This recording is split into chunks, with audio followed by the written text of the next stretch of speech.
Hello every one, സ്വാഗതം. കേരളത്തിൽ നിന്ന് BSc നഴ്സിംഗ് അഡ്മിഷൻ ആഗ്രഹിക്കുന്ന വിദ്യാർത്ഥികൾക്കും രക്ഷിതാക്കൾക്കും വേണ്ടിയുള്ള വളരെ പ്രധാനപ്പെട്ട ഒരു വീഡിയോ ആണിത്. പ്രത്യേകിച്ച് ബാംഗ്ലൂർ, മാംഗ്ലൂർ, ഹൈദരാബാദ്, വിജയവാഡ തുടങ്ങിയ നഗരങ്ങളിൽ അഡ്മിഷൻ എടുക്കുവാൻ ആഗ്രഹിക്കുന്നവർക്ക് ഇതൊരു കംപ്ലീറ്റ് ഗൈഡൻസ് ആയിരിക്കും. ഒരു നഴ്സിംഗ് കോളേജ് തിരഞ്ഞെടുക്കുമ്പോൾ ശ്രദ്ധിക്കേണ്ട കാര്യങ്ങൾ: approval checking, hospital exposure, hostel facilities, വിദ്യാർത്ഥികളുടെ സുരക്ഷ, സ്കോളർഷിപ്പ് സാധ്യതകൾ. അങ്ങനെ ഈ വിഷയങ്ങളെല്ലാം ഇന്ന് നമ്മൾ ഡിസ്കസ് ചെയ്യും. ഇത് വെറും ഒരു അഡ്മിഷൻ പ്രൊമോഷൻ വീഡിയോ അല്ല, മറിച്ച് നിങ്ങൾക്ക് തരുന്ന ഒരു കംപ്ലീറ്റ് ഗൈഡൻസ് ആണ്. വീഡിയോയിലേക്ക് പോകാം. നേരത്തെ നമ്മൾ പറഞ്ഞിരുന്നു ഇതൊരു കംപ്ലീറ്റ് ഗൈഡൻസ് ആണ്. നിങ്ങൾക്ക് ഒരു കംപ്ലീറ്റ് ഗൈഡൻസ് തരാനുള്ള ശ്രമമാണ്. വൈ ദിസ് വീഡിയോ മാറ്റേഴ്സ്, എന്താണ് ഈ വീഡിയോയിൽ നിന്ന് നമുക്ക് നോക്കാം. Choosing a nursing college is more than just securing a seat. അതായത് എങ്ങനെയെങ്കിലും ഒരു നഴ്സിംഗ് കോളേജിൽ ഒരു സീറ്റ് തരപ്പെടുത്തുക എന്നുള്ളതല്ല. It's a decision that defines your daughter or son whoever it is. Safety, career, dignity and global future. അതായത് നമ്മൾ ഒരു കുട്ടിയുടെ പഠനത്തിന് ആവശ്യമായിട്ട് ഇപ്പോൾ കർണാടകയിലാണെങ്കിലും ബാംഗ്ലൂരോ എവിടെയായാലും നമ്മളൊരു സീറ്റ് നഴ്സിംഗ് കോളേജിൽ എടുക്കുവാൻ ഉദ്ദേശിക്കുമ്പോൾ മെയിനായിട്ട് നമ്മൾ safety, career, dignity and global future, ആര് എവിടെ പഠിച്ചാലും ഇത്രയുമാണ് അതിന്റെ ഇമ്പോർട്ടൻ്റ് ആയിട്ടുള്ള കാര്യങ്ങൾ.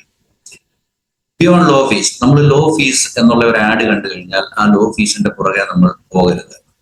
അതിന്റെ കാരണം ഈ ലോ ഫീസ് ഉള്ള കോളേജുകൾ എല്ലാം നല്ലതാണെന്ന് നമുക്ക് പറയാനായിട്ട് സാധിക്കത്തില്ല. അപ്പം അതുപോലെ തന്നെ അതിന്റെ ലീഗൽ വാലിഡിറ്റി നമ്മൾ ചെക്ക് ചെയ്യണം. INC, KNC അതിന്റെ അപ്രൂവൽസ്. ഇപ്പം അതായത് ഗവൺമെന്റിന്റെ, അതായത് ഇപ്പോൾ ബാംഗ്ലൂരിലാണെന്നുണ്ടെങ്കിൽ നമ്മൾ കർണാടക നഴ്സിംഗ് കൗൺസിലിന്റെ അപ്രൂവല്, അതുപോലെ തന്നെ ഇന്ത്യൻ നഴ്സിംഗ് കൗൺസിലിന്റെ അപ്രൂവല്, ഇതെല്ലാം നമ്മൾ ചെക്ക് ചെയ്യണം. അതുപോലെ മറ്റുള്ള സ്റ്റേറ്റുകളിലാണെന്നുണ്ടെങ്കിൽ അവിടുത്തെ അപ്രൂവൽസ് ചെക്ക് ചെയ്യണം. Then clinical exposure. Clinical exposure എന്ന് പറഞ്ഞാൽ കുട്ടികളുടെ ജീവിതത്തിൽ ഏറ്റവും, അതായത് നഴ്സിംഗ് പഠിക്കുന്ന കാലഘട്ടത്തിൽ ഏറ്റവും ഇമ്പോർട്ടൻ്റ് ആയിട്ടുള്ള ഒരു കാര്യമാണ് ക്ലിനിക്കൽ എക്സ്പോഷർ. ഒരു നല്ല മെഡിക്കൽ കോളേജുകളിലോ അല്ലെങ്കിൽ അതുപോലെ സ്വന്തമായിട്ട് ഹോസ്പിറ്റൽ ഇല്ലാത്തവർക്ക് നല്ല ഹോസ്പിറ്റലുമായിട്ട്, മൾട്ടി സ്പെഷ്യാലിറ്റി ഹോസ്പിറ്റലുമായിട്ടൊക്കെ അറ്റാച്ച് ചെയ്ത് കുട്ടികൾക്ക് വേണ്ട പ്രാക്ടിക്കൽ നോളജ് കൊടുത്താൽ മാത്രമേ അവർക്ക് കറക്റ്റായിട്ട് എക്സ്പീരിയൻസ് ലഭിക്കത്തുള്ളൂ. അപ്പൊ അത് നഴ്സിംഗ് പഠനത്തിനകത്ത് ഇമ്പോർട്ടൻ്റ് ആയിട്ടുള്ള ഒരു മാറ്ററാണ്. Then safety and security. അതായത് ഏതൊരു നഴ്സിംഗ് കോളേജിലും നമ്മൾ ഹോസ്റ്റലിലാണ് താമസിക്കുന്നത്. ഇപ്പം ബോയ്സ് ആയാലും ഗേൾസ് ആയാലും. അപ്പൊ അതിന്റെ മതിയായ ഫെസിലിറ്റീസ് ഉണ്ടോ, അതുപോലെ തന്നെ സൗകര്യങ്ങളുണ്ടോ? കാരണം ഇവരുടെ മാനസികമായ ആരോഗ്യം നല്ലതായിരിക്കണമെന്നുണ്ടെങ്കിൽ അറ്റ്മോസ്ഫിയർ നല്ലതായിരിക്കും. അതായത് ഫുഡ്, അവർ താമസിക്കുന്ന റൂം, അതുപോലെ തന്നെ ബാത്റൂം ഫെസിലിറ്റി, ടോയ്ലറ്റ് ഫെസിലിറ്റീസ് എല്ലാം നല്ലതായിരുന്നാല് അവർക്ക് ഒരു മാനസികമായ ആരോഗ്യം ലഭിക്കത്തുള്ളൂ. അതുപോലെ തന്നെ നല്ല രീതിയിൽ പഠിക്കുന്നതിന് സാധിക്കത്തുള്ളൂ. അപ്പൊ അതുകൊണ്ട് തന്നെ വളരെ ഇമ്പോർട്ടൻ്റ് ആയിട്ടുള്ള ഒരു കാര്യമാണ് ഈ ഹോസ്റ്റൽ ഫെസിലിറ്റീസും അതുപോലെ തന്നെ സേഫ്റ്റി ആൻഡ് സെക്യൂരിറ്റി. ഹോസ്റ്റലില് എങ്ങനെയാണ് ഇപ്പോൾ, അതായത് ഒരു സെക്യൂരിറ്റി CCTV സർവേലൻസ് ഉണ്ടോ, അങ്ങനെയുള്ള കാര്യങ്ങളൊക്കെ നമ്മൾ ചെക്ക് ചെയ്യണം. Then right guidance. ഇപ്പോൾ ഈ റൈറ്റ് ഗൈഡൻസ് എന്ന് പറഞ്ഞു കഴിഞ്ഞാൽ ഇപ്പോ പല അഡ്വർടൈസ്മെന്റും നമ്മൾ കാണാറുണ്ട്. ലോ ഫീസ്, ഗുഡ് ഫെസിലിറ്റി എന്നൊക്കെ പറഞ്ഞു. പക്ഷെ അത് ചിലപ്പോൾ ഒരു സെയിൽസ് പ്രൊമോഷൻ ആയിരിക്കും. അതുകൊണ്ട് തന്നെ നമ്മൾ ഇതെല്ലാം വ്യക്തമായിട്ട് മനസ്സിലാക്കാൻ ഒരു നല്ല രീതിയിൽ നമ്മളെ ഗൈഡ് ചെയ്യാവുന്ന ഒരു സ്ഥാപനത്തിൽ നമ്മൾ എത്തിച്ചേരുക. ആ ഒരു കോളേജിനെ പറ്റി വ്യക്തമായ ഗൈഡൻസ് നമുക്ക് ലഭിക്കണം. എന്നാൽ മാത്രമേ നല്ല രീതിയിൽ ഒരു അഡ്മിഷൻ എടുക്കുന്നതിന് നമുക്ക് സാധിക്കൂ. Who should watch this? ആർക്കൊക്കെ ഈ വീഡിയോ പ്രയോജനപ്പെടും? അപ്പോ നമുക്ക് നോക്കാം. +2 സയൻസ് സ്റ്റുഡൻസ്, അതായത് +2 സയൻസ് പഠിച്ചു കഴിഞ്ഞ PCB പഠിച്ചു കഴിഞ്ഞ കുട്ടികളാണ് കൂടുതലായിട്ടും നഴ്സിംഗ്, പ്രത്യേകിച്ച് BSc നഴ്സിംഗ് അവർക്കേ പഠിക്കുവാൻ സാധിക്കത്തുള്ളൂ. അതുകൊണ്ട് തന്നെ അവർക്ക് +2 സയൻസ് പഠിച്ചു കഴിഞ്ഞ സ്റ്റുഡൻസിന്, BSc നഴ്സിംഗ് ആസ്പിരൻസ്, അതായത് BSc നഴ്സിംഗ് പഠിക്കുവാൻ ആഗ്രഹിക്കുന്നവർ, ഇപ്പം അങ്ങനെയുള്ളവർക്ക് ഈ വീഡിയോ ഗുണകരമാണ്. അതുപോലെ തന്നെ പേരൻസ്, ഇപ്പം കുട്ടികളുടെ വിദ്യാഭ്യാസത്തെ പറ്റി, നഴ്സിങ്ങിനെ പറ്റി കൂടുതലായിട്ട് അറിയുവാൻ ആഗ്രഹിക്കുന്നവര്, അതുപോലെ തന്നെ കുട്ടികളുടെ വിദ്യാഭ്യാസത്തെ പറ്റി ആശങ്കയുള്ളവർ, ഇപ്പം ഹോസ്റ്റൽ ഫെസിലിറ്റിയെ പറ്റി, അതുപോലെ അവിടുത്തെ ഫെസിലിറ്റീസ്, കോച്ചിങ്, ഇങ്ങനെയുള്ള കാര്യങ്ങളെ പറ്റിയൊക്കെ ആശങ്ക ഉള്ള പേരൻസ് ഉണ്ട്. അവർക്ക് ഇത് കൂടുതലായിട്ട് ഉപകരിക്കും. അതുപോലെ തന്നെ സ്കോളർഷിപ്പ് നോക്കുന്നത് എന്ന് പറഞ്ഞു കഴിഞ്ഞാൽ ഉന്നതമായ മാർക്ക് ഉണ്ടായിട്ട് അവർക്ക് സാമ്പത്തികമായിട്ട് ബുദ്ധിമുട്ടുള്ളവർ കാണും. അങ്ങനെയുള്ളവർക്ക് പല കോളേജസും ഹൈ മാർക്സ് ഉള്ള സ്റ്റുഡൻസിന് സ്കോളർഷിപ്പ് കൊടുക്കുന്നുണ്ട്. അപ്പം അത് അങ്ങനെയുള്ളവർക്കും ഈ വീഡിയോ പ്രയോജനപ്പെടും. Why choose nursing outside Kerala? എന്തുകൊണ്ട് കൂടുതൽ കുട്ടികളും കേരളത്തിന് വെളിയിൽ നഴ്സിംഗ് തിരഞ്ഞെടുക്കുന്നു, അല്ലെങ്കിൽ എന്തുകൊണ്ട് പഠിക്കാൻ പോകും? Better seat availability. നമുക്കറിയാം കേരളത്തിൽ വളരെ ചുരുക്കം സീറ്റേ ഉള്ളൂ നഴ്സിംഗ് പഠിക്കുന്നതിന്. അതുപോലെ അതേ സെയിം ടൈം കർണാടകത്തില് മാംഗ്ലൂർ ഒക്കെ ധാരാളം നഴ്സിംഗ് കോളേജുകൾ അവൈലബിൾ ആണ് കുട്ടികൾക്ക് പഠിക്കുന്നതിന്. അതിൽ ക്വാളിറ്റിയും ഉള്ള ഒരുപാട് നഴ്സിംഗ് കോളേജ് ഉണ്ട്. നമ്മളത് നല്ല രീതിയിൽ ചൂസ് ചെയ്യണമെന്നുള്ളതേ ഉള്ളൂ. അപ്പം സീറ്റ് അവൈലബിലിറ്റി ധാരാളമുണ്ട് ബാംഗ്ലൂരിൽ, അതുപോലെ മംഗലാപുരം, ഹൈദരാബാദ്, അങ്ങനെയുള്ള എല്ലാ സ്ഥലങ്ങളിലും സീറ്റ് അവൈലബിലിറ്റി കൂടുതലാണ്. മോർ കോളേജ് ഓപ്ഷൻസ്, അതായത് കേരളത്തിലെ പോലെയല്ല, ഒരുപാട് കോളേജസ് ബാംഗ്ലൂർ തന്നെ, നമ്പർ ഓഫ് കോളേജസ്, ഒരുപാട് കോളേജസ് ബാംഗ്ലൂർ തന്നെ നഴ്സിംഗ് കോളേജ് ഉണ്ട്. അതുപോലെ ഹൈദരാബാദ്, വിജയവാഡ, അങ്ങനെ മംഗലാപുരം, അങ്ങനെ എല്ലാ സ്ഥലത്തും ധാരാളം കോളേജസ് ഉണ്ട്. അപ്പൊ നമ്മൾ ഈ കോളേജസ് ചൂസ് ചെയ്യുന്നതിലാണ് ഇതിനകത്തിലെ ഇമ്പോർട്ടന്റ് ആയിട്ടുള്ള കാര്യം. Then clinical exposure. ഒരു 500 to 1000 ബെഡ് ഉള്ള ക്ലിനിക്കൽ എക്സ്പോഷർ ഉള്ള കോളേജ്, ഹോസ്പിറ്റൽ അറ്റാച്ച് ചെയ്തിരിക്കുന്നത്. ചില കോളേജസിന് അവരുടെ ഓൺ ഹോസ്പിറ്റൽ കാണും.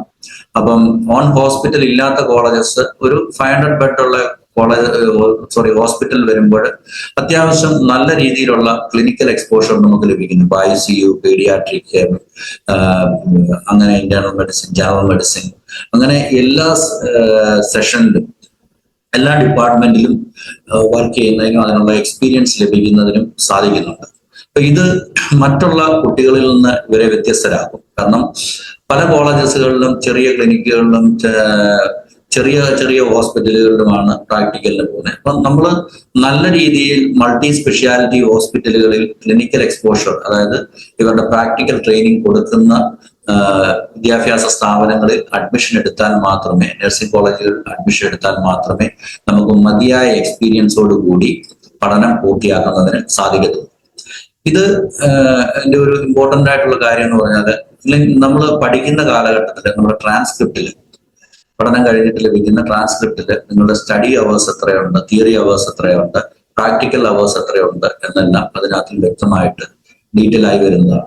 ഭാവിയിൽ നമ്മൾ വിദേശ രാജ്യങ്ങളിലൊക്കെ ജോലി ചെയ്യാൻ അപ്ലൈ ചെയ്യുമ്പോൾ ഇത് ഒരു important factor, means important document ആണ് ഈ ട്രാൻസ്ക്രിപ്റ്റ് എന്ന് പറയുന്നത്.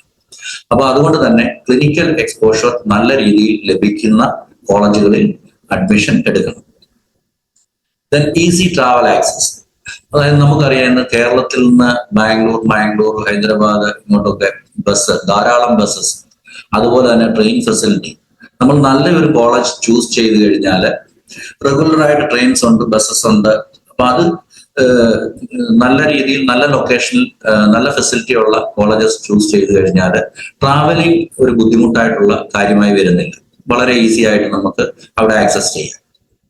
Then better opportunities. Merit-based admission using 12th marks, fair chances for quality education without entrance exam. അതായത് നമ്മുടെ +2 മാർക്ക് വെച്ചിട്ടാണ് നമുക്ക് അഡ്മിഷൻ ലഭിക്കുന്നത്.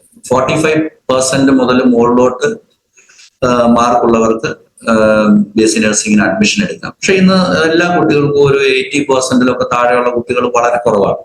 അപ്പൊ അതുകൊണ്ട് തന്നെ നല്ലൊരു ഓപ്പർച്യൂണിറ്റീസ് നമുക്ക് ലഭിക്കും. Low fees is equal to good college, അത് ശരിയായ ഒരു തത്വമാണ്. Don't be fooled by flash ads, അതായത് നമ്മൾ അങ്ങനെയുള്ള അഡ്വർടൈസ്മെന്റിന്റെ പുറകെ പോകരുത്. കുറഞ്ഞ ഫീസ്, വമ്പൻ ഫെസിലിറ്റി. നമുക്കറിയാം കുറഞ്ഞ ഫീസിൽ ഒരിക്കലും നല്ല ഫെസിലിറ്റിയോ നല്ല ഇതായിട്ട് പഠിപ്പിക്കാനോ ഒന്നും സാധ്യമല്ല. അതിനെല്ലാം അതിൻ്റെതായ എക്സ്പെൻസ് ഉണ്ട്. കുറഞ്ഞ ഫീസിൽ കുറഞ്ഞ എക്സ്പോഷറെ കാണത്തുള്ളൂ. അപ്പം അതിനുള്ള കാര്യങ്ങൾ എന്തൊക്കെയാണെന്ന് നമുക്ക് നോക്കാം. അതായത് നമ്മൾ ഇപ്പം കുറഞ്ഞ ഫീസ് എന്ന ഒരു ആഡ് കണ്ടിട്ട് നമ്മൾ അതിന്റെ പുറകെ പോയി ഒരു ചെറിയൊരു സാധാരണ കോളേജിൽ പഠിച്ചു കഴിഞ്ഞു കഴിഞ്ഞാൽ നേരത്തെ ഈ പറഞ്ഞ പോലുള്ള ക്ലിനിക്കൽ എക്സ്പോഷർ നമുക്ക് ലഭിക്കത്തില്ല. അതായത് എവിടെ നമ്മളൊരു സീറ്റ് എടുക്കുന്നതിന് മുമ്പ് കൃത്യമായിട്ട് അത് വെരിഫൈ ചെയ്യണം. അതായത് നമ്മൾ അതിന്റെ അപ്രൂവൽസ്, അതായത് എന്തൊക്കെയാണ് വെരിഫൈ ഒഫീഷ്യൽ അപ്രൂവൽസ്, അതായത് INC, KNC, യൂണിവേഴ്സിറ്റി റെക്കഗ്നേഷൻസ്, രജിസ്ട്രേഷൻ, ഇതെല്ലാം നമ്മൾ യൂണിവേഴ്സിറ്റി അഫിലിയേഷൻ, ഇതെല്ലാം നമ്മൾ ചെക്ക് ചെയ്യണം. അതായത് ഡീറ്റെയിൽ ആയിട്ട് അവരോട് ചോദിച്ച്, കോളേജിനോട് ചോദിച്ച് മനസ്സിലാക്കി, ഒഫീഷ്യൽസിനോട് ചോദിച്ച് മനസ്സിലാക്കി, അത് നമ്മൾ മസ്റ്റായിട്ട് INC, KNC അപ്രൂവൽ എല്ലാം ഉണ്ടായിരിക്കണം. ചെക്ക് ക്ലിനിക്കൽ എക്സ്പോഷർ, നേരത്തെ പറഞ്ഞ പോലെ നല്ല ഹോസ്പിറ്റലുകളിൽ ക്ലിനിക്കൽ എക്സ്പോഷർ ലഭിക്കുന്നത് നമ്മൾ ചെക്ക് ചെയ്യണം. ഇൻസ്പെക്ട് ഹോസ്റ്റൽ ഫെസിലിറ്റി, നമ്മളിപ്പോ ഒരു കഴിവതും കോളേജിൽ പോയി ഡയറക്റ്റ് നമ്മൾ ഇത് ഹോസ്റ്റലൊക്കെ കണ്ടിട്ട് തീരുമാനിക്കുക. നമ്മൾ നേരത്തെ സംസാരിച്ച് അഡ്മിഷനൊക്കെ റെഡിയാക്കി വെക്കുക, എന്നിട്ട് കോളേജ് കണ്ടിട്ട് അഡ്മിഷൻ എടുക്കുന്നതാണ് കുറച്ചുകൂടി നല്ലത്. അതായത് നമ്മുടെ ഹോസ്റ്റൽ ഫെസിലിറ്റി പല കോളേജസിന്റെയും ഫ്രണ്ടും എല്ലാം വളരെ നല്ലതായിരിക്കും, നല്ല ഫെസിലിറ്റി എല്ലാം കോളേജിലുണ്ടായിരിക്കും. പക്ഷെ ഹോസ്റ്റൽ പലതും ബുദ്ധിമുട്ടുള്ളതായിരിക്കും പലർക്കും. അതുപോലെ നമ്മൾ ask for total fee clarity, അതായത് ഫീസിനെ പറ്റി ഒരു ക്ലാരിറ്റി വരുത്തണം. അതായത് നമുക്ക് തരുന്ന ഫീസ് സ്ട്രക്ചർ പിന്നീട് കുറച്ച് കഴിയുമ്പോൾ ഒരു 1 year കഴിയുമ്പോൾ ഈ ഫീസ് സ്ട്രക്ചറിൽ മാറ്റം വരിക, അതിനെ പറ്റിയുള്ള ക്ലാരിറ്റി നമ്മൾ വ്യക്തമായിട്ട് ചോദിച്ച് മനസ്സിലാക്കണം. അതിൽ ഉള്ളൊരു ചില കോളേജസിലുണ്ട്, ഇപ്പം ഒരു സ്റ്റുഡന്റ് ഒരു 5 ദിവസം ലീവ് എടുത്തു, 5 ദിവസം ലീവ് എടുത്തു കഴിഞ്ഞ് ഒരു 2-3 ദിവസം കൂടെ എക്സ്ട്രാ ലീവ് എടുത്തു കഴിഞ്ഞാൽ 5000 രൂപ, 3000, 2000, 5000 ഒക്കെ ഇവരെ ഫൈനായിട്ട് അടപ്പിക്കുക. അപ്പൊ അങ്ങനെയുള്ള ക്ലാരിറ്റി നമ്മൾ നേരത്തെ ഫീസിന്റെ കാര്യത്തിൽ ചോദിച്ച് മനസ്സിലാക്കണം. അതായത് നമുക്കുള്ള എല്ലാ ഡൗട്ട്സും നമ്മൾ ഒരു കോളേജസിന്റെ ഒഫീഷ്യലിനോട് സംസാരിച്ച് നമ്മൾ അതിൽ 100% ക്ലാരിറ്റി വരുത്തിയതിനു ശേഷം മാത്രമേ നമ്മൾ അവിടെ അഡ്മിഷൻ എടുക്കാവൂ. Before admission check these 3 approvals. INC അപ്രൂവൽ. INC അപ്രൂവൽ എന്ന് പറഞ്ഞാൽ നേരത്തെ തന്നെ പറഞ്ഞു, ഇന്ത്യൻ നഴ്സിംഗ് കൗൺസിലിന്റെ അപ്രൂവലാണ്. അത് അവരുടെ സൈറ്റിൽ കയറി നമ്മൾ, അതായത് ഗൂഗിളിൽ സെർച്ച് ചെയ്ത് കഴിഞ്ഞാൽ INCയുടെ സൈറ്റ് ലഭ്യമാണ്. ആ സൈറ്റിൽ ഓരോ സ്റ്റേറ്റിൻ്റെതായിട്ടുണ്ട്. ആ സ്റ്റേറ്റിന്റെ ഇത് മുകളിൽ കൊടുക്കുക. അത് കഴിഞ്ഞ് ഏത് ഡിസ്ട്രിക്റ്റിലാണ് നമ്മൾ ഇത് നോക്കുന്നതെന്ന് വെച്ച് കഴിഞ്ഞാൽ കോളേജിന്റെ ലൊക്കേഷൻ എടുക്കുക. കോളേജിന്റെ ലൊക്കേഷൻ ഇപ്പൊ ബാംഗ്ലൂർ ആണെന്നുണ്ടെങ്കിൽ ബാംഗ്ലൂർ ഉണ്ട്, ബാംഗ്ലൂർ റൂറലുണ്ട്. ഇപ്പം നമ്മൾ ബാംഗ്ലൂർ ലൊക്കേഷൻ എടുത്തിട്ട് കോളേജിന്റെ ഡീറ്റെയിൽ അടിച്ച് ഇത് നോക്കുന്നുണ്ടെങ്കിൽ ബാംഗ്ലൂർ ഡിസ്ട്രിക്റ്റിലെ മുഴുവൻ കോളേജ് INC ഉള്ള, നിലവിൽ INC ഉള്ള എല്ലാ കോളേജസിന്റെയും പേര് ആ ലിസ്റ്റിനകത്ത് ഉണ്ടായിരിക്കും. ആ ലിസ്റ്റിൽ പേരില്ലയോ ആ കോളേജിന്റെ ഒന്നിൽ INC അണ്ടർ പ്രോസസിംഗിലാണ്, അല്ലെങ്കിൽ INC അതിന് ലഭ്യമല്ല. അതുപോലെ തന്നെ KNC, കർണാടക നഴ്സിംഗ് കൗൺസിലിന്റെ സൈറ്റിൽ കയറിയാലും ഇതുപോലെ തന്നെ ചെക്ക് ചെയ്യാം. പിന്നെ യൂണിവേഴ്സിറ്റി അഫിലിയേഷൻ, ഇപ്പം കേരളത്തിലാണെന്നുണ്ടെങ്കിൽ കേരളത്തിലെ ഏത് യൂണിവേഴ്സിറ്റിയാണോ ആ യൂണിവേഴ്സിറ്റി, അതുപോലെ തന്നെ കർണാടകയിലാണെന്നുണ്ടെങ്കിൽ ഇപ്പൊ രാജീവ് ഗാന്ധി യൂണിവേഴ്സിറ്റി, അങ്ങനെ ഓരോ സ്റ്റേറ്റിലും ഈ യൂണിവേഴ്സിറ്റി ഏതാണെന്നുള്ളത്, നമ്മൾ ഹെൽത്ത് യൂണിവേഴ്സിറ്റി ഏതാണെന്നുള്ളത് നോക്കിയിട്ട് അതിൽ കയറി നമ്മൾ ചെക്ക് ചെയ്യുക. അപ്പൊ ഈ അഫിലിയേഷനും റെക്കഗ്നീഷനും കാര്യങ്ങളും എല്ലാം നമുക്ക് മനസ്സിലാവും. അതായത് നമ്മൾ വെറുതെ പോയി ബ്ലൈൻഡായിട്ട് നമ്മൾ ഒരു അഡ്മിഷൻ എടുക്കരുത്. നമ്മൾ ഇതിനെപ്പറ്റി എല്ലാം വ്യക്തമായ കാഴ്ചപ്പാടോട് വ്യക്തമായി മനസ്സിലാക്കിയതിനു ശേഷം മാത്രമേ നമ്മൾ അഡ്മിഷൻ എടുക്കാവൂ. What an approved nursing college offers. ഒരു അപ്രൂവ്ഡ് നഴ്സിംഗ് കോളേജിൽ അതിന്റെ സ്റ്റാൻഡേർഡ് എന്തൊക്കെയാണെന്ന് നമുക്ക് നോക്കാം. ഒരു അപ്രൂവ്ഡ് നഴ്സിംഗ് കോളേജും ഫെസിലിറ്റീസും ഉള്ള ഒരു കോളേജ് കാണുമ്പോൾ നമുക്കത് വ്യക്തമായിട്ട് അറിയാം. പ്രോപ്പർ അക്കാഡമിക് സ്റ്റാൻഡേർഡ്സ്, അതായത് അവരുടെ കരിക്കുലം ഒരു പ്രോപ്പർ ആയിട്ടുള്ള സ്റ്റാൻഡേർഡിലായിരിക്കും പോകുന്നത്. അതിന് INC ഗൈഡ് ലൈൻസ് അനുസരിച്ചാണ് അവരുടെ സബ്ജക്റ്റ്, അതുപോലെ തന്നെ റെഗുലർ അസസ്മെന്റ്സ്, കാര്യങ്ങൾ അതെല്ലാം ഉണ്ട്. അത് INCയുടെ ആ ഒരു സ്റ്റാൻഡേർഡ് അനുസരിച്ചാണ് പോകുന്നത്. അതുപോലെ തന്നെ നമ്മൾ വേരിഫൈഡ് റിക്വയർഡ് അപ്രൂവൽസ്, നേരത്തെ പറഞ്ഞു INC, KNC, അതുപോലെ തന്നെ യൂണിവേഴ്സിറ്റി അഫിലിയേഷൻ, ഇതെല്ലാം നമ്മൾ ചെക്ക് ചെയ്യണം. അത് ഒരു നല്ല കോളേജസിൽ ഇതെല്ലാം എപ്പോഴും റണ്ണിങ് ആയിട്ട് തന്നെ പോയിക്കൊണ്ടിരിക്കും. അതിനൊന്നും ഒരു ഡിസ്റ്റർബൻസും ഉണ്ടാകത്തില്ല. Then clinical training support. ഞാൻ നേരത്തെ പറഞ്ഞു ഇമ്പോർട്ടന്റ് ആയിട്ടുള്ള ഒരു മാറ്ററാണ് ക്ലിനിക്കൽ ട്രെയിനിങ് സപ്പോർട്ട്. അതായത് supervised internship in large hospital with real patient exposure.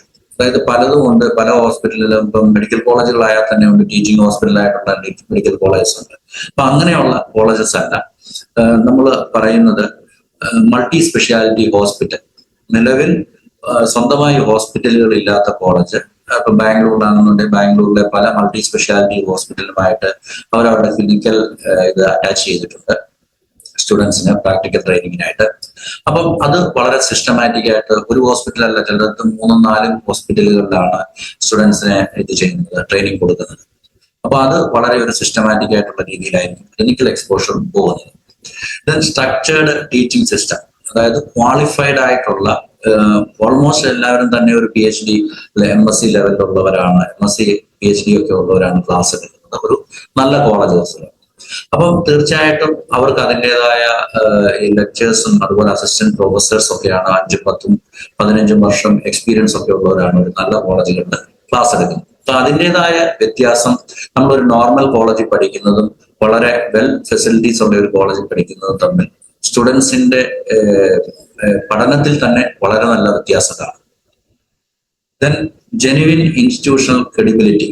നമുക്കറിയാം, ഇപ്പം നമ്മള് ജസ്റ്റ് യൂട്യൂബ് എടുത്ത് നോക്കിക്കഴിഞ്ഞാൽ തന്നെ നമുക്ക് പല കോളേജിനെ പറ്റിയും അലിഗേഷൻസ് കാണും. ചിലതൊക്കെ പഴയ കാലത്തിട്ടതായിരിക്കും. പഴയ കാലത്ത് മോശമായിരുന്ന പല കോളേജും ഇന്ന് വളരെ ഇൻഫ്രാസ്ട്രക്ചറോടുകൂടി വെൽ എക്യുപ്ഡ് ആയിട്ട് വെൽ സിസ്റ്റമാറ്റിക് ആയിട്ട് മുന്നോട്ട് പോകുന്നുണ്ട്. അതല്ല, നമ്മൾ സെർച്ച് ചെയ്ത് നോക്കിക്കഴിഞ്ഞു കഴിഞ്ഞാൽ നമുക്ക് ഇൻസ്റ്റിറ്റ്യൂഷന്റെ ക്രെഡിബിലിറ്റി നമുക്ക് മനസ്സിലാക്കാൻ പറ്റും. അപ്പം അത് ഒരു ഇമ്പോർട്ടന്റ് ആയിട്ടുള്ള കാര്യമാണ്. നല്ല ഫെസിലിറ്റീസ്, നല്ല ഇൻഫ്രാസ്ട്രക്ചറും നല്ല ക്ലിനിക്കൽ എക്സ്പോഷറും എല്ലാം ഉള്ള ഒരു കോളേജ് തീർച്ചയായിട്ടും അവരുടെ ക്രെഡിബിലിറ്റി നല്ലതായിരിക്കും. നേരത്തെ പറഞ്ഞിരുന്നു 500+ bed hospital, strong clinical exposure. അതായത് എപ്പോഴും നമ്മൾ പറയാറുള്ള ഒന്നാണ് ഈ ക്ലിനിക്കൽ എക്സ്പോഷറിന്റെ കാര്യം. അപ്പം അതിനകത്തിൽ ഒന്നാമത്തെ കാര്യം മോർ പേഷ്യന്റ് എക്സ്പോഷർ. അതായത് പഠിക്കുന്ന വിദ്യാർത്ഥികൾക്ക് അവർക്ക് മതിയായ പേഷ്യൻസ് ഉണ്ടെങ്കിൽ മാത്രമേ ഓരോ കുട്ടിക്കും അവരുടെ പ്രാക്ടിക്കൽ ട്രെയിനിങ് കൂടുതൽ മികച്ചതാക്കാനായിട്ട് സാധിക്കത്തുള്ളൂ. അപ്പം ഈ നമ്പർ ഓഫ് പേഷ്യൻസിന്റെ എണ്ണം കൂടുതലുള്ള ഹോസ്പിറ്റലുകളിൽ അറ്റാച്ച് ചെയ്തിട്ടുണ്ടോ എന്ന് നമ്മൾ വ്യക്തമായിട്ട് നോക്കണം. അതുപോലെ തന്നെ ബെറ്റർ പ്രാക്ടിക്കൽ ലേണിംഗ്. അപ്പം ഈ പ്രാക്ടിക്കൽ ലേണിങ്ങിന് ഈ ഇവരെ കോളേജിൽ കൊണ്ടുപോയി നല്ല രീതിയിൽ എക്സ്പീരിയൻസ്ഡ് ആയിട്ടുള്ള ലെക്ചേഴ്സ്, പ്രൊഫസേഴ്സ് അവർക്ക് വേണ്ട രീതിയിൽ എക്സ്പ്ലെയിൻ ചെയ്ത് കൊടുക്കുക കാര്യങ്ങൾ, അതിനുള്ള മതിയായ സംവിധാനങ്ങളുണ്ടോ എന്ന് നമ്മൾ മനസ്സിലാക്കണം. ഇത് ഇങ്ങനെ ലഭിച്ചു കഴിഞ്ഞാൽ സ്റ്റുഡൻസിന് വളരെയധികം കോൺഫിഡൻസ് അവരുടെ പഠനത്തിലായാലും അവർക്ക് പ്രാക്ടിക്കൽ ട്രെയിനിങ് ലഭിക്കുമ്പോൾ അവരുടെ കോൺഫിഡൻസ് വളരെ മികച്ചതായിരിക്കും. അത് കൂടുതൽ നല്ലതായിട്ട് അവരെ പഠിക്കുന്നതിന് സഹായിക്കും. Clinical understanding, transforming the theoretical knowledge into practical health care wisdom. അതായത് നമ്മൾ പുസ്തകത്തിൽ നിന്ന് പഠിക്കുന്നത് തീർച്ചയായിട്ടും പ്രാക്ടിക്കൽ ആയിട്ട് നടപ്പാക്കുക.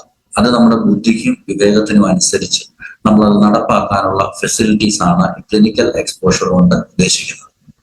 Then safety and peace of mind for girls, especially ഗേൾസും ബോയ്സും എല്ലാം ഒരുപോലെ തന്നെയാണ്. എന്നാലും ഗേൾസിന് കുറച്ചുകൂടെ ഒരു സേഫ്റ്റിയുള്ള അറ്റ്മോസ്ഫിയർ.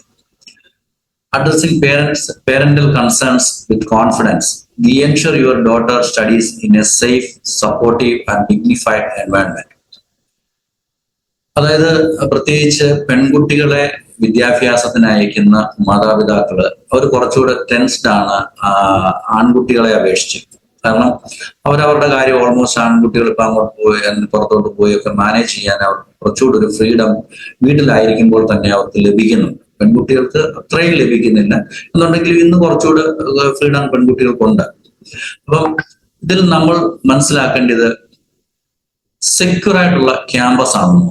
ഒരു സെക്യൂർ ക്യാമ്പസ്, സെക്യൂർഡ് ആയിട്ടുള്ള ക്യാമ്പസ് എന്ന് പറഞ്ഞാൽ നമ്മളിപ്പോ എവിടെ നോക്കിയാലും കാണാം ഒരു CCTV സർവൈലൻസ്.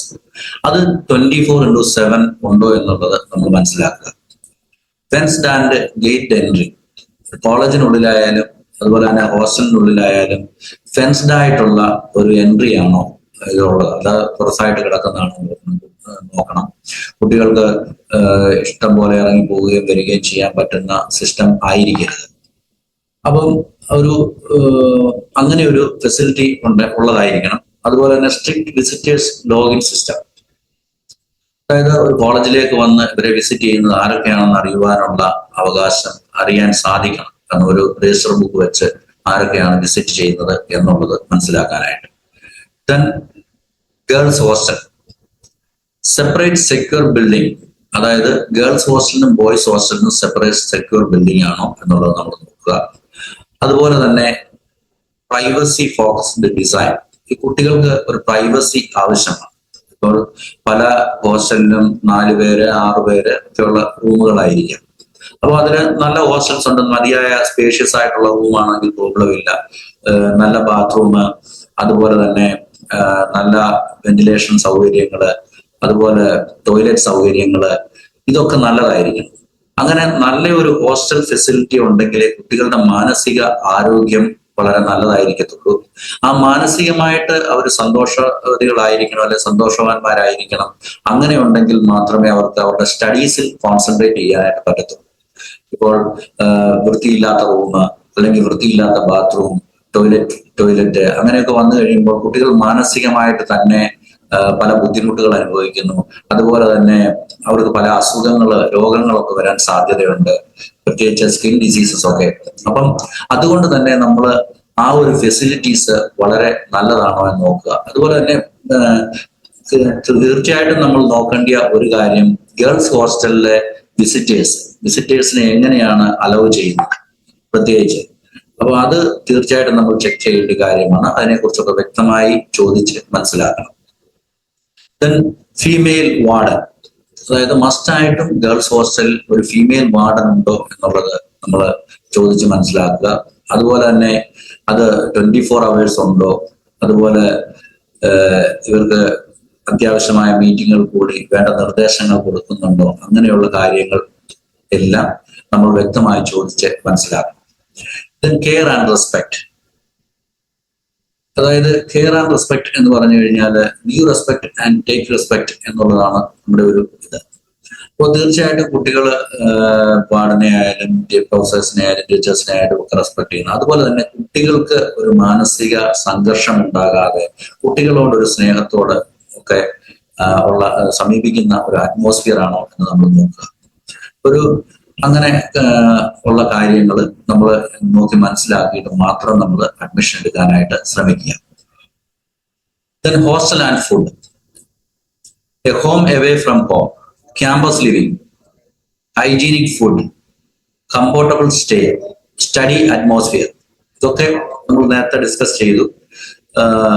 ക്യാമ്പസ് എന്ന് പറയുമ്പോൾ ഒരു ദീർഘദൂര ട്രാവൽ ചെയ്ത് ഉള്ള ഒരു അറ്റ്മോസ്ഫിയറിൽ ഉള്ള ഒരു കോളേജ്. ഇപ്പം ഹോസ്റ്റൽ ഒരിടത്തായിരിക്കും, അവിടുന്ന് ഒരു 15 കിലോമീറ്റർ അപ്പുറത്തായിരിക്കും ഹോസ്റ്റൽ, അല്ലെങ്കിൽ 10 കിലോമീറ്റർ ആയിരിക്കും. അങ്ങനെയുള്ള ഒരു വലിയ ഡിസ്റ്റൻസ് നമ്മൾ കഴിവതും ചൂസ് ചെയ്യാതിരിക്കുക. കഴിവതും ക്യാമ്പസിനകത്ത് തന്നെ ഹോസ്റ്റൽ ഫെസിലിറ്റീസ് ഉള്ള കോളേജിൽ തന്നെ ചൂസ് ചെയ്യുക. ഇനി അഥവാ ക്യാമ്പസിന് അകത്തല്ല ഹോസ്റ്റൽ, നല്ലൊരു ഹോസ്റ്റൽ വേറെ പുറത്താണ് എന്നുണ്ടെങ്കിലും വലിയ ദൂരമില്ല, ഒരു 4-5 കിലോമീറ്ററിനുള്ളിൽ മാക്സിമം ഉള്ള ഒരു ഹോസ്റ്റൽ ഫെസിലിറ്റീസ് ഒക്കെ ആണെങ്കിൽ വളരെ നല്ലതാണ്, പ്രത്യേകിച്ച് പെൺകുട്ടികൾക്ക്. പിന്നെ ഹൈജീനിക് ഫുഡ്, അതായത് ഫ്രഷ് ആയിട്ടുള്ള ഫുഡ് എപ്പോഴും ലഭിക്കുക എന്നുള്ളത് നല്ലതാണ്. ഇപ്പൊ നോർമലി ബാംഗ്ലൂർ ഒക്കെ ഉള്ള കോളേജുകളിൽ സൗത്ത് ഇന്ത്യൻ ഫുഡ്, നമ്മുടെ കേരള ഫുഡ് കൂടുതലായിട്ടുള്ള കോളേജുകൾ ലഭിക്കും. എന്നാൽ ചില കോളേജുകളിൽ മിക്സ് ആണ്, കർണാടക ഫുഡ് പ്ലസ് കേരള ഫുഡാണ്. അപ്പം നമ്മുടെ ഫുഡ് മെനു അവിടുത്തെ എന്താണ് നമ്മൾ ചോദിച്ച് മനസ്സിലാക്കുക. അതുപോലെ തന്നെ കുക്ക് ചെയ്യുന്ന ആരാണ്, ഫുഡ് ഇത് മെസ് നടത്തുന്ന ആരാണ്, ഇതിനെപ്പറ്റിയൊക്കെ ഡീറ്റെയിൽ ആയിട്ട് നമ്മൾ ചോദിച്ച് മനസ്സിലാക്കുക. സീനിയർ സ്റ്റുഡൻസ് ഉണ്ടെങ്കിൽ അവരോടായാലും ഫുഡിന്റെ കാര്യങ്ങളൊക്കെ ചോദിച്ച് മനസ്സിലാക്കി കഴിഞ്ഞാൽ നമുക്ക് പിന്നീട് മാറ്റാൻ പറ്റുന്ന ഒരു നല്ല അഡ്മിഷൻ എടുത്തു കഴിഞ്ഞു. അപ്പൊ തീർച്ചയായിട്ടും ഇതൊക്കെ നമ്മൾ മനസ്സിലാക്കിയിട്ട് വേണം ഒരു കോളേജ് ചൂസ് ചെയ്യുന്നത്, ഹോസ്റ്റൽ ചൂസ് ചെയ്യുന്നത്. ദെൻ കംഫർട്ടബിൾ സ്റ്റേ, അതായത് അവർക്ക് ഫ്രീഡം എന്ന് ഉദ്ദേശിച്ചത് അവിടെ കോളേജിൽ അവർക്ക് സ്വാതന്ത്ര്യമായിട്ട്, ഹോസ്റ്റലിൽ സ്വാതന്ത്ര്യമായിട്ട് ആരും അവരെ മനസ്സ് മടുപ്പിക്കാത്ത രീതിയിൽ വളരെ സന്തോഷമായിട്ട് ജീവിക്കാനുള്ള ഒരു കംഫർട്ടബിൾ സ്റ്റേ ആയിരിക്കണം കുട്ടികളുടെ ഹോസ്റ്റല്. സ്റ്റഡി അറ്റ്മോസ്ഫിയർ, അതായത് പഠിക്കുവാൻ വൈഫൈ സൗകര്യങ്ങൾ, അതുപോലെ കമ്പ്യൂട്ടർ ഫെസിലിറ്റീസ്, അങ്ങനെയുള്ള കാര്യങ്ങൾ ഒക്കെ നഴ്സിംഗ് എഡ്യൂക്കേഷൻ അത്യാവശ്യമാണ്. ഇപ്പം അവർക്ക് മൊബൈലിലായാലും ഒന്ന് നോക്കണം. ചില കോളേജസ് ഉണ്ട്, ഹോസ്റ്റൽസ്, കുട്ടികൾക്ക് മൊബൈൽ കൊടുക്കത്തില്ല, അരമണിക്കൂർ 1 മണിക്കൂറൊക്കെയാണ് കൊടുക്കുന്നത്. അത് കൊടുക്കാതിരിക്കുക എന്ന് പറഞ്ഞാൽ പലപ്പോഴും ഇത് മിസ്യൂസ് ചെയ്യുന്നത് കൊണ്ടാണ് പലയിടത്തും കൊടുക്കാത്തത്. അപ്പം ഇവർക്ക് എന്തെങ്കിലും പഠിക്കണമെന്നുണ്ടെങ്കിൽ ഈ വൈഫൈ സൗകര്യങ്ങൾ കൊടുക്കുന്ന ടൈമിലായാലും അവർക്ക് നോട്ട്സ് ഒക്കെ ചെക്ക് ചെയ്യാനായിട്ട് കാണും. അപ്പൊ അങ്ങനെയുള്ള സൗകര്യങ്ങൾ നമ്മൾ തീർച്ചയായിട്ടും ഉണ്ടായിരിക്കണം. അത് മനസ്സിലാക്കി വേണം അഡ്മിഷൻ എടുക്കാനായിട്ട്. പ്രത്യേകിച്ച് കേരള സ്റ്റുഡൻസ് അഡാപ്റ്റേഷൻ സപ്പോർട്ട്, കേരളത്തിൽ നിന്നുള്ള സ്റ്റുഡൻസിന്, അതായത് ഹോം എവേ ഫ്രം ഹോം ആണ് മെയിനായിട്ട് നമ്മൾ ഉദ്ദേശിക്കുന്നത്. അപ്പം വളരെ നല്ല രീതിയിൽ അവർക്ക് ഒരു വീട്ടിലെ കെയറിന്റെ അത്രയും കിട്ടിയില്ലെങ്കിലും ഒരു കുറച്ചെങ്കിലും അവരെ ഒന്ന് കെയർ ചെയ്യുന്ന ഒരു വാർഡനൊക്കെ ഉള്ളിടത്താണെങ്കിൽ അവര് സന്തോഷമായിട്ടിരുന്നോളും. അത് മുഖേന അവർക്ക് നല്ല രീതിയിൽ പഠിക്കുന്നതിനും ഇടയാകും.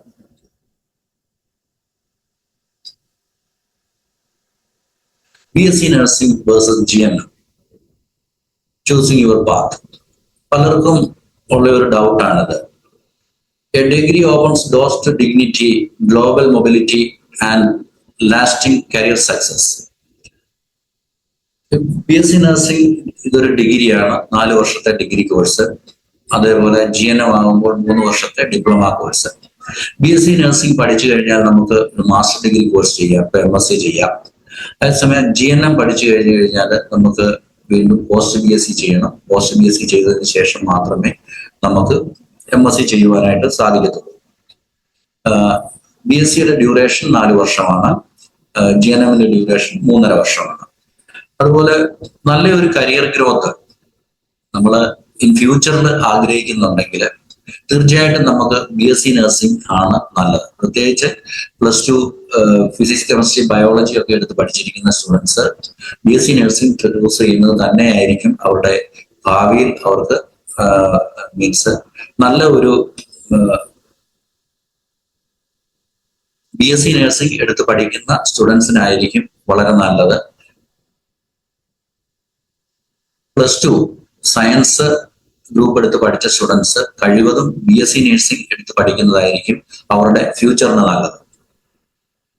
അതുപോലെ ഇപ്പൊ ലിമിറ്റഡ് ഗ്രോത്ത് ഉള്ള ഒരു ഇതാണ് GNMന്റെ ലിമിറ്റഡ് ഗ്രോത്ത് എന്ന് പറഞ്ഞാൽ നമ്മൾ ഡിഗ്രി കോഴ്സ് അല്ല, പൊതുവെ പലയിടത്തും BSc നഴ്സസിനെയാണ് ചൂസ് ചെയ്യുന്നത്. അപ്പൊ അതുകൊണ്ട് തന്നെ ഒരു ഷോർട്ട് ടൈമിൽ നമുക്കൊരു നഴ്സായിട്ട് വർക്ക് ചെയ്യാം. പിന്നെ നമ്മൾ മറ്റുള്ള മറ്റുള്ള കൺട്രീസിലൊക്കെ പോകാനായിട്ട് ശ്രമിച്ചാലും നമുക്ക് BSc നഴ്സിംഗ് ആണ് കുറച്ചുകൂടെ നല്ലത്. എന്നിരുന്നാൽ തന്നെ ഇപ്പം GNM പഠിച്ചു കഴിഞ്ഞിട്ട് അവർക്ക് പോസ്റ്റ് BSc പഠിക്കുവാനായിട്ടുള്ള സാധ്യതയുണ്ട്. അത് പഠിക്കുന്നത് കുഴപ്പമില്ല, നല്ലതാണ്. പക്ഷെങ്കിൽ പ്രത്യേകിച്ച് ഫിസിക്സ്, കെമിസ്ട്രി, ബയോളജി പഠിച്ച സ്റ്റുഡൻസ് കഴിവതും BSc തന്നെ എടുക്കുവാനായിട്ട് ശ്രദ്ധിക്കുന്നതാണ് നല്ലത്. അതുപോലെ ഗ്ലോബൽ റീച്ചിൽ, അതായത് ഇപ്പം ജർമ്മനി, UK, USA, UAE അങ്ങനെ പല കൺട്രീസ്, ഇവിടെയെല്ലാം കഴിവതും BSc നഴ്സസിനെയാണ് അവര് അപ്പോയിന്റ് ചെയ്യുന്നത്. അതുപോലെ തന്നെ ഒരു ഡൊമസ്റ്റിക് റോളിലാണ് കൂടുതലും ജനറൽ നഴ്സുമാരെ അറിയപ്പെടുന്നത്. അപ്പൊ തീർച്ചയായിട്ടും ഇത് രണ്ടും തമ്മിൽ വ്യത്യാസങ്ങളുണ്ട്. സാലറിയിലായാലും പഠിക്കുന്നതിലായാലും സബ്ജക്ട്സിലായാലും എല്ലാം വ്യത്യാസമുണ്ട്. ലോങ് ടൈമിൽ നിങ്ങൾക്ക് എപ്പോഴും BSc നഴ്സിംഗ് ആണ് നല്ലത്. ഷോർട്ട് ടൈം ഇപ്പോൾ നമുക്ക് പെട്ടെന്ന് ഒരു ജോലിക്ക് കയറണം എന്നുണ്ടെങ്കിൽ GNM പഠിക്കാം. അപ്പൊ അതുകൊണ്ട് തീർച്ചയായിട്ടും നമ്മളത് ചൂസ് ചെയ്യുന്നതിന് മുമ്പായിട്ട് പ്രത്യേകം ശ്രദ്ധിക്കണം. What parents should ask before admission, അതായത് നമ്മളൊരു അഡ്മിഷൻ എടുക്കുന്നതിന് മുമ്പ് എന്തൊക്കെയാണ് അന്വേഷിക്കേണ്ടത്? Is the college genuine? നമ്മൾ വെബ്സൈറ്റ് ത്രൂ നമുക്ക് വെരിഫൈ ചെയ്യാം. അതുപോലെ തന്നെ റിവ്യൂസ് ഉണ്ട്, കോളേജസിന്റെ ഇൻഫ്രാസ്ട്രക്ചർ ഉണ്ട്, കോളേജസിൽ നേരിട്ട് പോയി നമുക്ക് അന്വേഷിക്കാം. അപ്പം അത് ജെന്യുവിൻ ആണോ എന്നുള്ളത് നമ്മൾ അന്വേഷിക്കുക. Then does it have INC and KNC approval? അതായത് ഇന്ത്യൻ നഴ്സിംഗ് കൗൺസിലിന്റെ അപ്രൂവൽ ഉണ്ടോ, അതുപോലെ തന്നെ കർണാടക നഴ്സിംഗ് കൗൺസിലിന്റെ അപ്രൂവൽ ഉണ്ടോ, ഏത് സ്റ്റേറ്റ് ഗവൺമെന്റിന്റെ ആയാലും അതാത് നഴ്സിംഗ് കൗൺസിലിന്റെ അപ്രൂവൽ ഉണ്ടോ എന്ന് നമുക്ക് ചെക്ക് ചെയ്യാം. ഇതില് കർണാടക നഴ്സിംഗ് കൗൺസിലിന്റെ കൊടുത്തിട്ടുണ്ട്, ജസ്റ്റ് അത് നിങ്ങൾക്ക് നോക്കാവുന്നതാണ്. Is it affiliated to a proper university? ഏതോ സ്റ്റേറ്റിലായാലും ആ സ്റ്റേറ്റിലെ മെഡിക്കൽ റിലേറ്റഡ് ആയിട്ടുള്ള കോഴ്സസ് ചെയ്യുന്ന യൂണിവേഴ്സിറ്റിയുമായിട്ട് ഇത് അപ്രൂവ്ഡ് ആണ് എന്നുള്ളത് നമ്മൾ ചെക്ക് ചെയ്ത് നോക്കണം. Is the girls hostel safe and on campus? അതായത് നേരത്തെ പറഞ്ഞ പോലെ ഗേൾസ് ഹോസ്റ്റൽ സേഫ് ആണോ, അതുപോലെ തന്നെ അത് ക്യാമ്പസിനുള്ളിൽ തന്നെയാണ്. അതുപോലെ tuition fees, exam fees, hostel and food, uniform and books, ഇതിന്റെ എല്ലാം ഫീസ് സ്ട്രക്ചറിനെ കുറിച്ച് നമ്മളൊരു പഠിച്ചിരിക്കണം. അതായത് ട്യൂഷൻ ഫീസ് ഇത്ര, അത് ട്യൂഷൻ ഫീസ് പറയുന്ന കൂട്ടത്തിൽ ഹോസ്റ്റലും ഫുഡും കൂടി ചേർത്താണോ, എക്സാം ഫീസ് ഇൻക്ലൂഡഡ് ആണോ, യൂണിഫോം ബുക്സ് അതിൽ ഇൻക്ലൂഡഡ് ആണോ, അതോ എക്സ്ട്രാ ആണോ, നമ്മൾ അഡ്മിഷൻ എടുത്തു കഴിഞ്ഞിട്ട് പിന്നീട് ഇതൊന്നും നമ്മൾ തർക്കിച്ചിട്ട് ഒരു കാര്യവുമില്ല. അതുപോലെ തന്നെ ഫീസിൽ എന്തെങ്കിലും ചേഞ്ചസ് വരുമോ, ഇതൊക്കെ നമ്മൾ പഠിക്കേണ്ടതാണ്. പഠിച്ച് മനസ്സിലാക്കിയതിന് ശേഷം മാത്രം നമ്മൾ അഡ്മിഷൻ എടുക്കുക. Scholarship and admission support, empowering merit based students four A brighter future. അതായത് നേരത്തെ പറഞ്ഞു സ്കോളർഷിപ്പ് ലഭിക്കുന്നതിനെ കുറിച്ച്. സ്കോളർഷിപ്പ് ആർ കോമ്പറ്റേറ്റീവ്, അതായത് limited seats in top colleges. എന്താന്ന് വെച്ചാൽ സ്കോളർഷിപ്പ് ലഭിക്കുന്നത് എപ്പോഴും ഹൈ മാർക്ക് കിട്ടിയ സ്റ്റുഡൻസിനായിരിക്കും. അപ്പൊ അതുകൊണ്ട് തന്നെ അതിൽ ലിമിറ്റഡ് സീറ്റ്സേ ഉള്ളൂ. ഒരു കോളേജിൽ തന്നെ 3-4 സീറ്റ്, 2-3 അല്ലെങ്കിൽ 4-5 സീറ്റ്സ് കാണും. അതിൽ കൂടുതലൊന്നും സ്കോളർഷിപ്പ് സീറ്റ്സ് കിട്ടത്തില്ല. അപ്പൊ അത് ടോപ്പ് റാങ്ക്ഡ് ആയിട്ടുള്ള സ്റ്റുഡൻസിന് നല്ല കോളേജസ് നൽകുന്ന ഒരു ഫെസിലിറ്റിയാണ്. ഇപ്പം സാമ്പത്തികമായിട്ട് ബുദ്ധിമുട്ടുള്ളവര്, ഇപ്പൊ നല്ല മാർക്ക് മേടിച്ചിട്ട് സാമ്പത്തികമായിട്ട് ബുദ്ധിമുട്ടുള്ള സ്റ്റുഡൻസ് ഉണ്ട്. അപ്പൊ അങ്ങനെയുള്ളവർക്ക് ഇതൊരു അഡ്വാൻറ്റേജ് ആണ് തീർച്ചയായിട്ടും. അപ്പൊ അത് നമ്മൾ നേരത്തെ തന്നെ ഈ അഡ്മിഷന് നമ്മൾ താല്പര്യം പ്രകടിപ്പിച്ച് നമ്മൾ അതിന് വേണ്ട കാര്യങ്ങൾ ചെയ്താൽ മാത്രമേ ആ ഒരു സ്കോളർഷിപ്പ് നമുക്ക് ലഭ്യമാവുള്ളൂ. കാരണം ലിമിറ്റഡ് സീറ്റ്സ് ആയതുകൊണ്ട്. Then merit based guidance, income based fee waivers, transparent fee break down. നേരത്തെ പറഞ്ഞു, അതായത് മെറിറ്റ് ബേസ്ഡ് ആയിട്ടുള്ള അഡ്മിഷനാണ്. നമ്മൾ ഇപ്പം 12th മാർക്സിനെ ബേസ് ചെയ്തിട്ടാണ് അഡ്മിഷൻ കിട്ടുന്നത്. ഇൻകം ബേസ്ഡ് ഫീ വേവേഴ്സ്, അതായത് ചില കോളേജസിൽ നല്ല ഇൻസ്റ്റിറ്റ്യൂട്ടുകളിൽ ഫിനാൻഷ്യൽ സപ്പോർട്ട് അവർ ചെയ്യുന്നുണ്ട്. അതായത് ഫിനാൻഷ്യലി ബാക്ക്വേർഡ് ആയിട്ടുള്ള സ്റ്റുഡൻസിന് ഒരു ഫിനാൻഷ്യൽ സംവിധാനങ്ങൾ അവർ റെഡിയാക്കിയിട്ടുണ്ട്. അപ്പൊ അത് നമ്മൾ നേരത്തെ അഡ്മിഷൻ എടുക്കുകയാണെങ്കിൽ മാത്രമേ നമുക്കത് ലഭ്യമാവുകയുള്ളൂ. Then transparent fee break down. ഇപ്പൊ നേരത്തെ പറഞ്ഞു, ഈ ഫീസ് ബ്രേക്ക് ഡൗൺ നമ്മൾ പ്രത്യേകം ശ്രദ്ധിക്കേണ്ടതാണ്. അത് പിന്നീട് ഉള്ള മാറ്റങ്ങൾക്ക് ഇടവരാതിരിക്കാൻ നമ്മൾ ഇതൊക്കെ വ്യക്തമായിട്ട് ചോദിച്ച് മനസ്സിലാക്കണം. Future career scope in nursing. നഴ്സിംഗിന് ധാരാളം ജോലി സാധ്യതയുണ്ട്. തീർച്ചയായിട്ടും ലോകമെമ്പാടും USA, UK, Canada, Australia, Germany, UAE, Middle East, അങ്ങനെയുള്ള എല്ലാ രാജ്യങ്ങളിലും നഴ്സസിന് ധാരാളം വേക്കൻസീസ് ഉണ്ട്.